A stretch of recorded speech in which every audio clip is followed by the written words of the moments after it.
በኢትዮጵያ የመጀመሪያ የሆነውን የስፖርት ኤክስፖ ኢቲ 2026 ይፋ ለማድረግ ነው ዛሬ የተገናኘ ነው።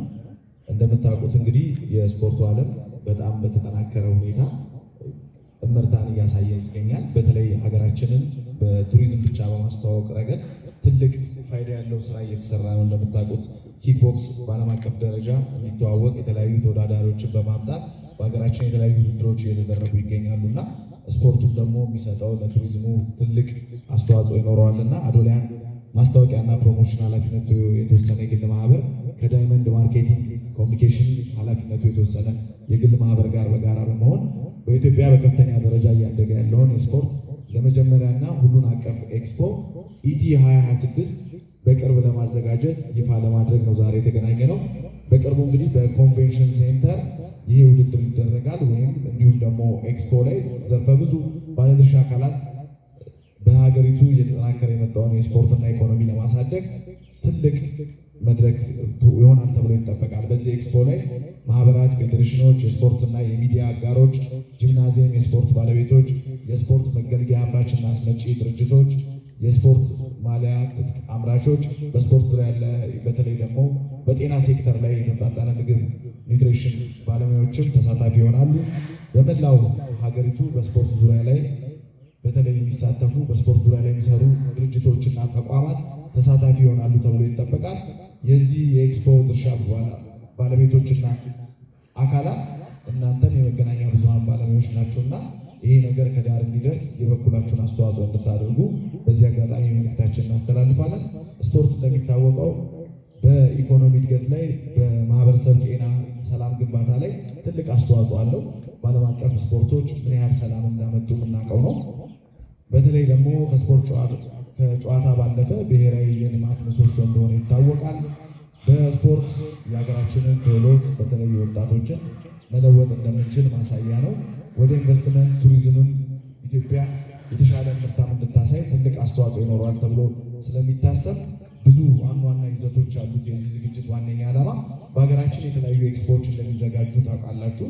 ይሄ ግን የመጀመሪያው ነው። በስፖርት ዙሪያ ላይ የሚደረግ ኤክስፖ ምን ተግባራት አሉት፣ ምን ጉዳዮች አሉት የሚለው በዚህ ዙሪያ ላይ እንግዲህ እዚህ ፊት ለፊቴ እንደምትመለከቷቸው በእኔ በስተግራ በኩል አቶ ተስፋዬ ወርዶፋ ከዳይመንድ በተለይ ደግሞ ዳይመንድን ለማታውቁት ዳይመንድ ማርኬቲንግ ኮሚኒኬሽን ባለፉት 4 ዓመታት ትልልቅ ኢቨንቶች የማርኬቲንግ ስራዎች በመስራት ይታወቃል።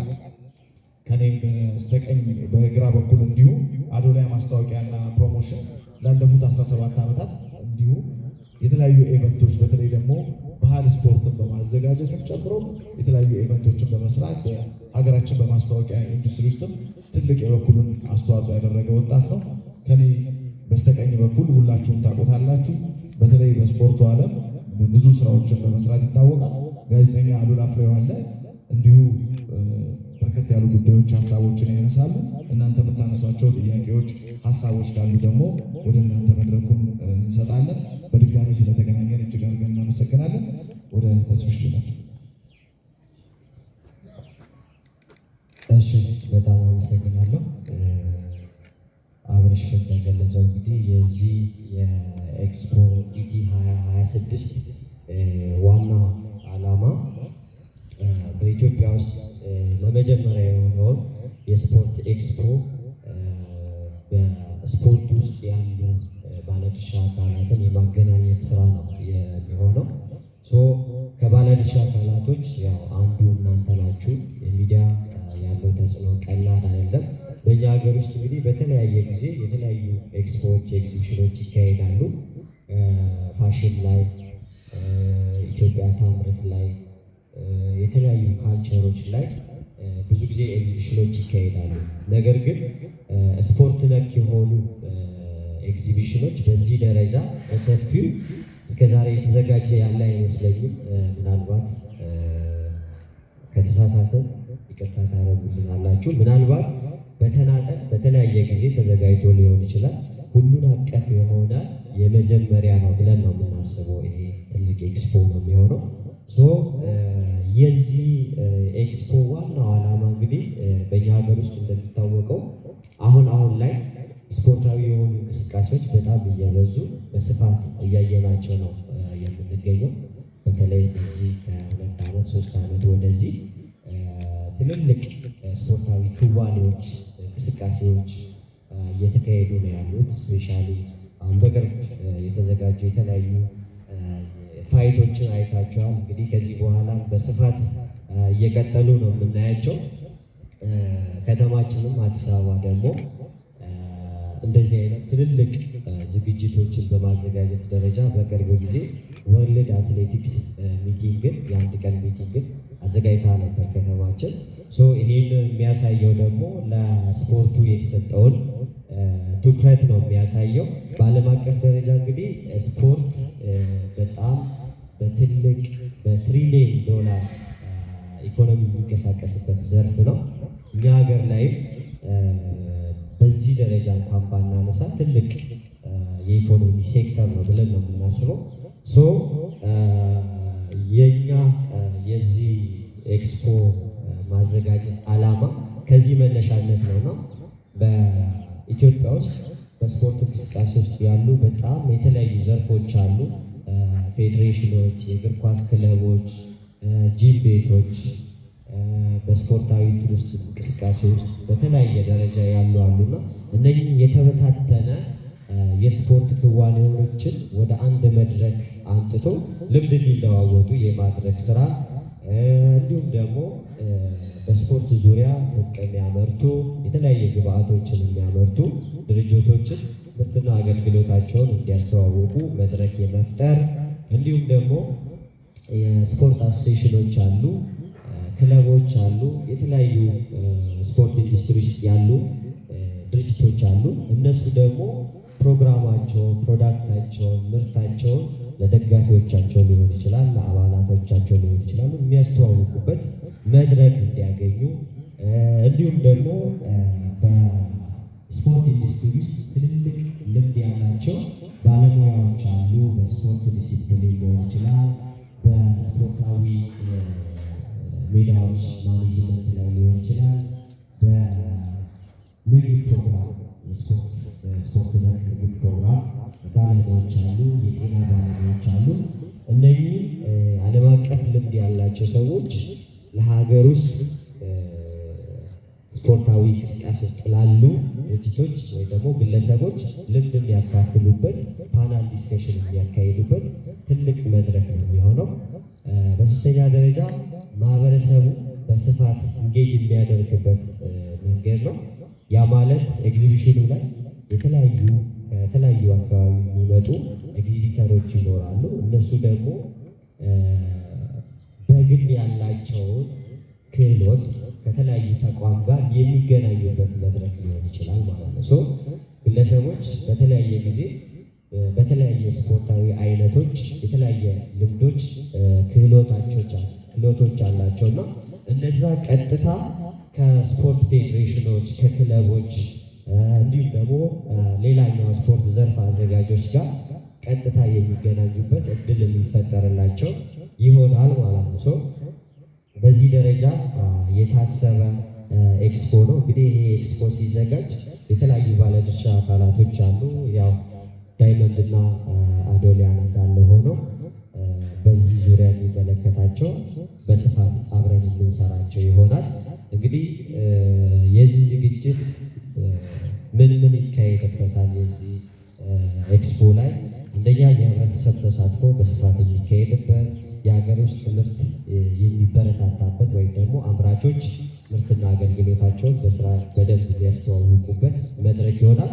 ሌላኛው የፈጠራ ውይይቶች ወይም ደግሞ ኢኖቬሽን ፓናል የምንለው በስፖርት ማዘውተሪያ ስፍራዎች አስተዳደር፣ በስፖርታዊ ዲሲፕሊን፣ በአትሌት የተመጣጠነ የምግብና የዲጂታል ስፖርት ማርኬቲንግ ላይ ያተኮሩ የባለሙያ ውይይቶች ይኖራሉ። እንዲሁ ቅድም እንዳልኳችሁ ፌዴሬሽኖች፣ የስፖርት ማህበሮች፣ ክለቦች፣ ጂም ቤቶች እንዲሁም ደግሞ ስፖርታዊ ክዋኔ ላይ የሚሳተፉ ሆቴሎች፣ የጤና ሴክተሮች ፕሮግራማቸውን ወይም ደግሞ ምርታቸውን፣ አገልግሎታቸውን የሚያስተዋውቁበት መድረክ ነው የሚሆነው ማለት ነው። ይሄ ኤግዚቢሽን እንግዲህ በአዲስ አበባ ለመጀመሪያ የሚካሄድ ነው የሚሆነው። ቀጣይ ዝርዝር የት ይካሄዳል፣ ምን ያህል ተሳታፊዎች ይኖራሉ የሚለውን ዝርዝር መግለጫች በቀጣይ ይኖሩናል። ዛሬ ግን በዋናነት ይሄንን ኢቲ ኤክስፖ 2026ን በአዲስ አበባ በቅርብ ጊዜ እንደሚካሄድ ይፋ ለማድረግ ነው የተገናኘ ነው። በተጨማሪ ከአዶሊያን አድቨርታይዚንግ ሀብታሙ የተወሰነ ነገር ይጨምራል።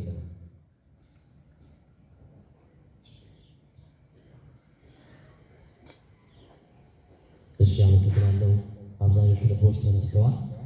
ተጨማሪ ሀሳቦችን ለማካፈል ያክል እንግዲህ አዶሊያን አድቨርት ልምድ ያለው ተቋም ነው። ከዚህ ቀደምም የኢትዮጵያን ባህል ስፖርት ለህብረተሰቡ አዌር ለማድረግ ከዛሬ ከጥቂት ዓመታት ከማይባል ዓመታት በፊት በርካታ የባህል ስፖርቶችን በማስታወቅ ረገድ ትልቅ ሚና የተጫወተ ድርጅት ነው። አሁንም በኢትዮጵያ የመጀመሪያውን ኤክስፖ ለማድረግ እንግዲህ ዝግጅቱን ያጠናቀ ይገኛል። ስፖርት የሰላም መድረክ ነው። ስፖርት የአንድነት መድረክ ነው። ስፖርት አንድን ሰው ከሌላ ሰው ጋር የሚያስታውቅ መድረክ ነው እና ይህ ትልቅ ኤክስፖ ነው። ይህንን ደግሞ ኤክስፖ ህብረተሰቡ ጋር ተደራሽ ለማድረግ የሚዲያ ሮል ከፍተኛ ነው ብዬ አስባለሁ። ብዙ ጊዜ ተናግሬዋለሁ። በተለያዩ ሚዲያዎች በእኛም በመገናኛ ብዙሃን በምሰራበት ጣቢያም አውርቼዋለሁ። የቀድሞ የፊፋ ፕሬዚዳንት ሴፕ ብላተር ምን ይላሉ? ስፖርት ዊዛውት ሚዲያ ኢዝ ጀስት ላይክ 50 ዊዛውት 5 ይላል። ስለዚህ ይህንም ኤክስፖ እንዲሳካ የሚዲያው ጥረት ከፍተኛ መሆን አለበት ብዬ አስባለሁ። 50 ቁጥር ያለ 5 ቁጥር ነው ይላሉ ሴፕ ብላተር። የሚዲያን ፓወርፉልነት ለመግለጽ የተናገሩት ቃል ነው እና እናንተም ትንሽ ብንዘገይም ይቅርታ ጠይቀናል። ሌሎች ያልመጡ ሚዲያዎችም አሉ። ይህን ነገር በማስተጋባት ህብረተሰቡ አዌር እንዲሆን ማድረግ እንፈልጋለን። ሌላው እኔ በጣም ትኩረት ማድረግ የምፈልገው ከዚህ ከፕሮግራሙ ዓላማ ጋር በተገናኘ በተለይ የሀገር ውስጥ ምርትን ያበረታታልና አሁን በምንመለከታቸው የእግር ኳስ ቡድኖቻችን ላይ እንደ ድሮ የውጭ ሀገር ሎጎዎች አይደለም ያሉት። የሀገራችን ምርቶች በመላው ዓለም ኤስቲቪ ወደ 5 ዓመት አሁን ኦቢኤን ይህንን ተደራሽ እያደረገ ይገኛል። የማሊያ ብራንዶች አገሬ ዋናው ሌሎችም አሉ እና ይህን ኤክስፖ የተነጣጠለውን የስፖርቱን ክፍል አንድ በማድረግ ትልቅ ሚና ይኖረዋል ብዬ አስባለሁ። በድጋሚ ግን ሚዲያ ከፍተኛ ሮል አለው። ይህንን አዌር እንድታደርጉ በአክብሮት ጋብዛለን። በቀጣይ የሚሆነው ጋዜጣ ደረጃ ላይ ደግሞ በርከት ያሉትን ሀሳቦች እናነሳለን። የት መቼ ይደረጋል የሚለው ነገር እናነሳለን። ይህ የመጀመሪያው የስፖርት ኤግዚቢሽን መደረጉ ራሱ ትልቅ ዜና ነው ብዬ አስባለሁ። አብዛኞቹ ነጥቦች ተነስተዋል። እንዳልደጋግም ብዬ ነው። አመሰግናለሁ። እጅግ አድርገን እናመሰግናለን። ሌላው እዚህ መሀላችን ያለው በተለያዩ ስራዎች እናውቀዋለን። ደራሲ ነው፣ እንዲሁ በግል ቢዝነስ ይሰራል። ከዚህ ስፖርት ፌስቲቫል ጋር የሚያገናኘው ብዙ ነገር አለ።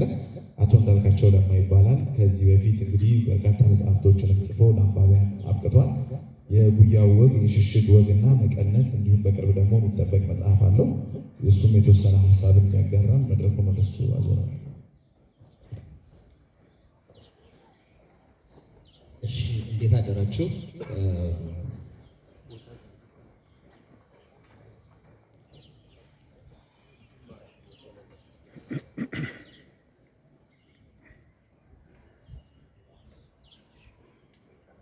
እንዴት አደራችሁ?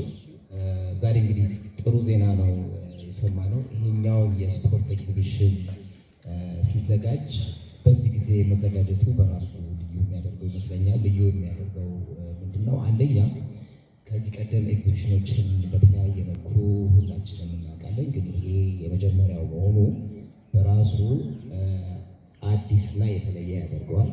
ሁለተኛ የተለየ ያደርገዋል ብዬ የምወስድበት እንደምታውቁት የዓለማችን ሕዝቦች በአሁኑ ሰዓት ስፖርት ላይ አትኩሮት ያደረግንበት የዓለም ዋንጫ እየተዘጋጀ ያለበት የሁሉንም አቴንሽን የሳበበት ወቅት በመሆኑ በራሱ የተለየ የሚያደርገው ይመስለኛል።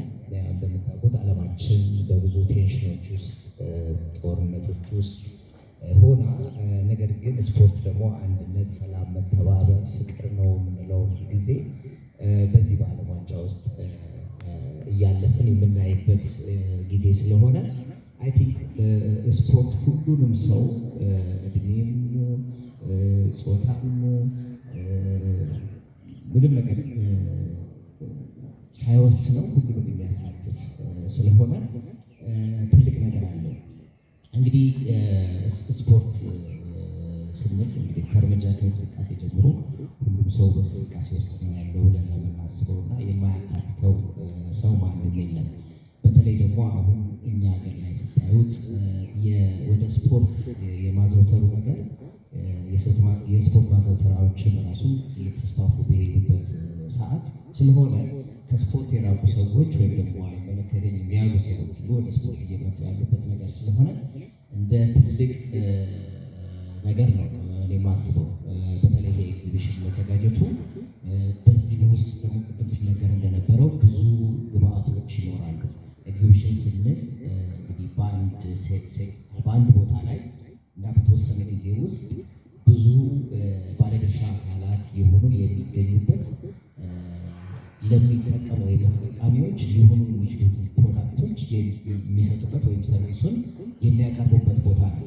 ስለዚህ ሰርቪስ በሚያቀርቡት መካከል ራሱ ምን አይነት ሰርቪሶች ናቸው በዚህ ውስጥ ያሉት ሰዎች መጠቀም የሚፈልጓቸው ነገሮች ነገር ግን ያላገኟቸው እዛ ቦታ ሄደው የሚተዋወቋቸው የሚያገኙባቸው፣ አቅራቢዎቹ ደግሞ የራሳቸውን ያሉ ነገሮች ይዘው የሚሄዱበት የተጠቃሚው ፍላጎት ምንድን ነው ብለው ነገር ሊሰሩት የሚችሉትን ነገሮች እዛ ውስጥ የሚያዩበት እና ቢዝነሳቸውን ፕላን የሚያደርጉበት ነገር ስለሆነ ከዚህ በፊት ስላልተደረገ አናውቀውም። ነገር ግን ከዚህ በኋላ በጣም ሰፊ የሆነ ገበያ የሚኖረው ባለድርሻ አካላቶችም እርስ በርስ የሚታወቅና ተባብሮ የመስራት ነገር ስላለው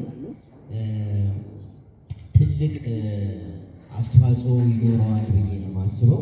እኔ ይህንን ያዘጋጁት ትልቅ ኢንሳይት ነው ብዬ ነው የማስበው። ትልቅ ፕሮግራም ነው ማሰባቸው ብዙዎቻችን የሚጠቅም ነው ብዬ ነው የማስበው እና መጨረሻው ደግሞ ሁላችንም በዛ ቦታ ላይ ሄደን ተጠቃሚ የምንሆንበትን ሌሎችም ከዚሁ ኤግዚቢሽን ተጠቃሚ ተጀምሮ በቀጣይነት ሊቀጥል የሚችልበት ነገር ማየት እንፈልጋለን። በግሌ መጽሐፎችን ስጽፍ ከአዱሊያ አድቨርታይዚንግ እንዲሁም ከዳይመንድ ጋር ብዙ ጊዜ አብረን እንሰራለን። በዚህ በስፖርት ላይ ይሄ ቢዝነሱ ብቻ ሳይሆን ማህበራዊ ፋይዳው ኢኮኖሚያዊ ፋይዳው ራሱ ሰፊ ስለሆነ ይህንን ኤግዚቢሽን እኔ እንደ ትልቅ አገራዊ መርታም አድርጌ የማየውና በዚሁ ሰፋ ብሎ የሚቀጥል የበኩሌን አስተያየት ለመስጠት ፈልጋለሁ። እጅግ በጣም አመሰግናለሁ።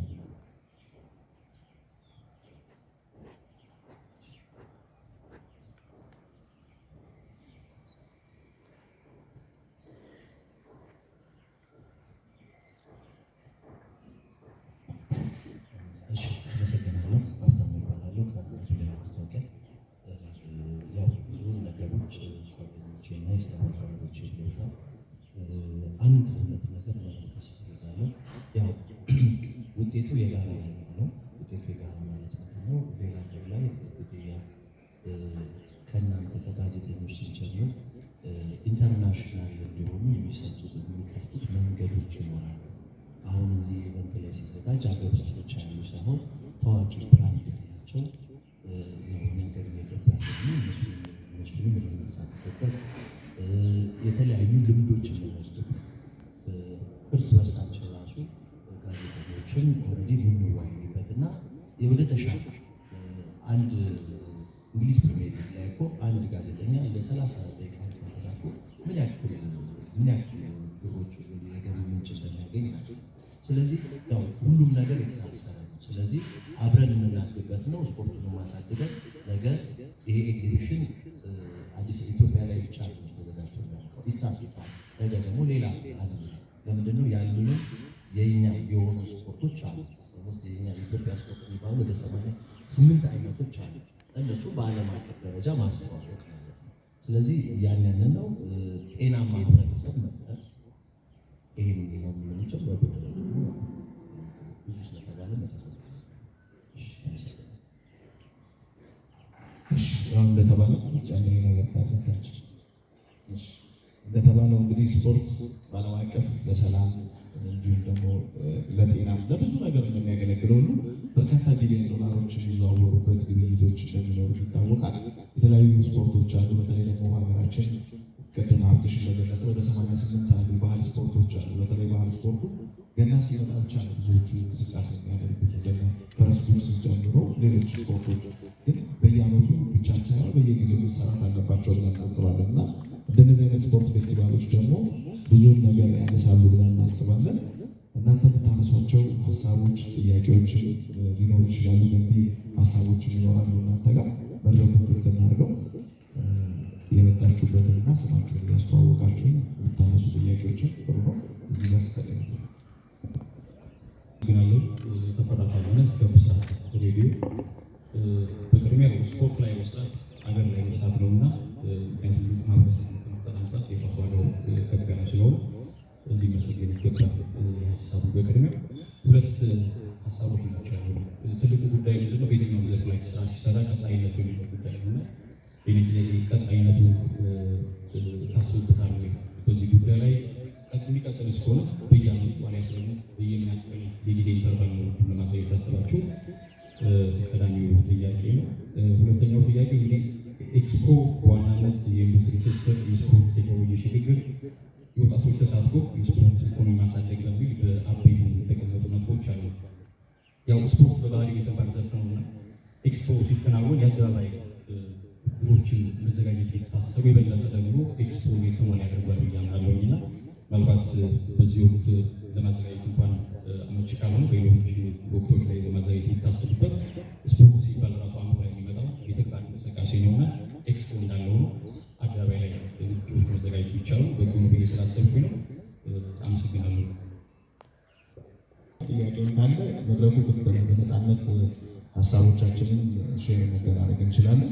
እሺ፣ ከብስራት ሬዲዮ ተፈራ ታመነ ያነሳ ጥያቄ አለ። በተለይ ቀጣይነቱ ላይ እና የስፖርታዊ ቶርናሜንቶች ውድድሮች ሲኖራሉ የሚለው በዛም ታሪኩ ያነሳቸው ጥያቄዎችን በጣም ወሳኝ ናቸው።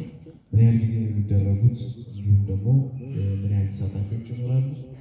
መቼ ነው ጊዜ ውስጥ የሚለውን ነገር የሚሉ ሀሳቦችን ልናነሳ።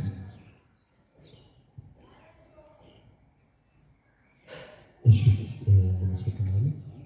ጥያቄው ገንቢና የሚጠቅም አስተያየት ነው። ቀጣይነቱ ለተባለው በየዓመቱ የሚዘጋጀው በየዓመቱ ነው። ጠቅለል አድርጌ ለሁለት ስላለች በየዓመቱ ነው። የ3 ቀን ኤክስፖ ነው።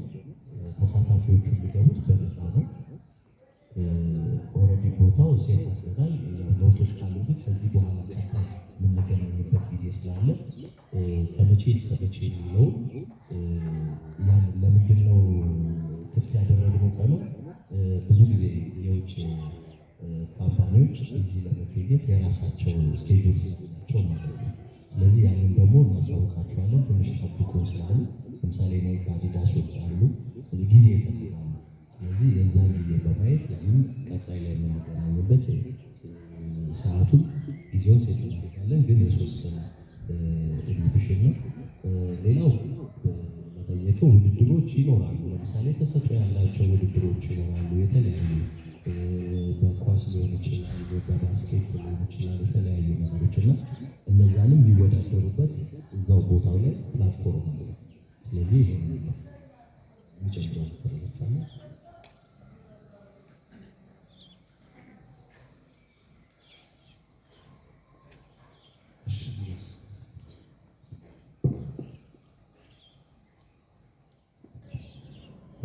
እሺ፣ ጥሩ ጥያቄ ነው። ኤግዚቢሽን ማዕከል ከዛ የሚለየው ይሄኛው ሁሉንም ያሳተፈ ጂም ቤቶች፣ ፊትነስ ላይ የሚሰሩ፣ የጤና ላይ የሚሰሩ ጌሻዎች፣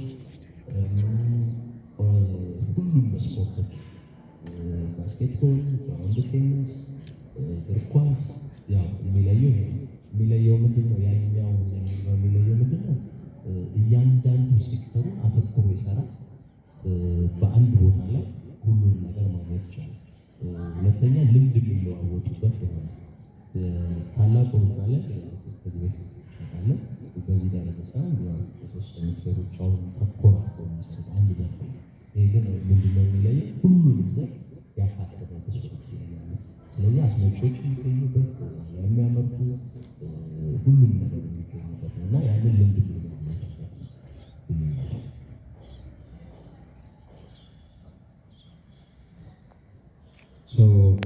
አንተ ባነሳው ሀሳብ ላይ እንደሚጨምራል። ይሄ ኤግዚቢሽን እንግዲህ ያው ከአነሳው ጋር ለየት የሚያደርገው ሀብትሽን እንደጠቀሰው ሌላው የቴክኖሎጂ ሽግግር የሚካሄድበት ኤክስፖ ነው የሚሆነው። በስፖርቱ ዘርፍ ላይ ያሉ የቴክኖሎጂ ሽግግር ልምድ ሼር የሚደረጉበት ዓለም አቀፍ ስታንዳርዶች ከሀገር ውስጥ ወይ ደግሞ ሎካል ኢንተርፕራይዞች ልምድ የሚያካብቱበት ልምድ ሼር የሚያደርጉበት እንዲሁም ደግሞ በተለያየ ዘርፍ ውስጥ ያሉ የስፖርት ክዋኔ ውስጥ ያሉት ኮላቦሬሽን ፈጥሮ ስፖርትን ለቱሪዝም፣ ለኢንቨስትመንት፣ ለኢኮኖሚ የኢኮሲስተማችንን በደንብ የሚያሰፋበት ትልቅ መድረክ ነው ብለን ነው የምናስበው። በእነኚህ ለያ ሁሉን አቀፍ ነው።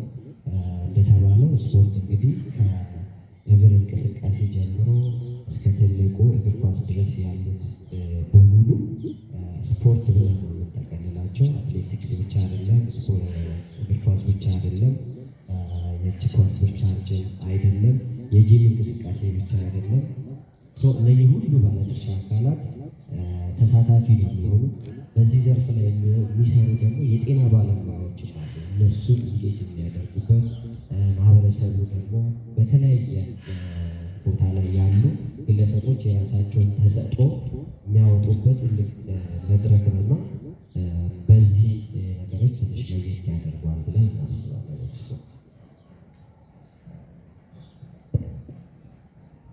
እሺ እንግዲህ ሀሳብ ጥያቄ ከሌለ ወደ መቋጫው የሄድን ነውና ዋነኛ እንግዲህ ትኩረት እንድታደርጉበት የምንፈልገው ለመጀመሪያ ጊዜ በአይነቱ ሁሉንም ያሳተፈ ያቀፈ የስፖርት ፌስቲቫል ኢቲ 26 እንግዲህ በቅርቡ በኮንቬንሽን ሴንተር ይደረጋል። ምርትና አገልግሎታችሁ ማስተዋወቅ የምትፈልጉ ተቋማት በሙሉ በዚህ ኤክስፖ ላይ እንድትሳተፉ ጥሪ እናቀርባለን። የዝግጅቱ ዋነኛ ሀሳቦች ህብረተሰቡ ተሳትፎ ማህበራዊ ትስስር ማጠናከር፣ የአኗኗር ዘይቤና የስፖርታዊ እንቅስቃሴዎችን የማስተሳሰርና ስፖርት ለሁሉም የሚለውን ግብ መሪ ቃል በመያዝ እንግዲህ ሁሉም በዚህ ላይ እንዲሳተፍ ጥሪ እናደርጋለን። የሀገር ውስጥ ምርቶችን ማበረታታት፣ በተለይ በጣም ብዙ ትጥቅ አምራች የስፖርት ትጥቅ አምራች ድርጅቶች አሉ። እነዚህ ድርጅቶች ደግሞ በዚህ ተሳታፊ እንዲሆኑ ጥሪ በዚህ አጋጣሚ እናቀርባለን። የፈጠራ ስፖርታዊ ማዘውተሪያ እንዲሁም ስፖርታዊ ዲስፕሊንና አትሌቶች በተመጣጠነ ምግብ በዲጂታል ስፖርት ማርኬቲንግ ባለሙያዎችም እንዲሳተፉ ውይይቶች፣ ፓናል ውይይቶች እርስ በርስ የሚፈጠርበት መድረክ ነው። ስፖርት እንግዲህ ትልቅ ተጽዕኖ እንዳለው የሚታወቅ ነውና ተቋማት በተለይ ደግሞ ከኛ ጋር አብረው የሚሰሩ እንደ የኢፌዴሪ ባህልና ስፖርት ሚኒስቴር፣ የአዲስ አበባ ወጣቶችና ስፖርት ቢሮ፣ ሌሎችም ተቋማት በዚህ ኤክስፖ ላይ ተሳታፊ ሆነው አብረው እጅና ጓንት ሆነው ከዳር ለማድረስ ጥረት ይደረጋል ተብሎ ይታሰባል። በተለይ ይህንን ደግሞ በማድረስ ረገድ የመገናኛ ብዙሃን ባለሙያዎች ሚናችሁ ትልቅ ነውና በተለይ የስፖርት ሚዲያዎችን ይህንን ህብረተሰቡ ጋር እንዲደርስ የበኩላችሁን አስተዋጽኦ አድርጉ። ቦታም አለ ለስፖርት ሚዲያ ባለሙያዎች በተለይ ለሚዲያ ተቋማት ቦታም የተዘጋጀ ስላለ በዚህ ኤክስፖ ላይ እንድትሳተፉ ጥሪ እናስተላልፋለን። በመጨረሻ መሰገንተ አሉ ወይም አብረው ለመስራት ጥሪ ለማድረግ ከተፈለገ መድረኩ በድጋሚ ስለመጣችሁ በጣም አመሰግናለሁ። ለምሳሌ ተቋቁማችሁ የሚያምኑና ስፖርታዊ ነገር እንዲኖር ማየት እንዲኖር በማሰብ ነው። ያንን ታሳችሁ ስለጠበቃችሁ በጣም አመሰግናለሁ። በመቀጠል ያው የሚዲያ አጋራችን እናንተንም አብርሃም ግዛውንም በጣም አመሰግናለሁ። ቀጣይም ያው የሚዲያ አጋር አድርገን እንደምንሰራ ተስፋ አድርጋለሁ። ቀጣይ ደግሞ የአዲስ አበባ ስፖርት ኮሚሽን፣ የፌዴራል ስፖርት ኮሚሽን በጋራ እንደምንሰራ ተስፋ አደርጋለሁ። ጥሪ ያስተላልፋል። እሺ ስለተገኛችሁ ሁላችሁንም እጅግ አድርገን እናመሰግናለን። የሻይ ቡና ፕሮግራም እና የፎቶ ፕሮግራም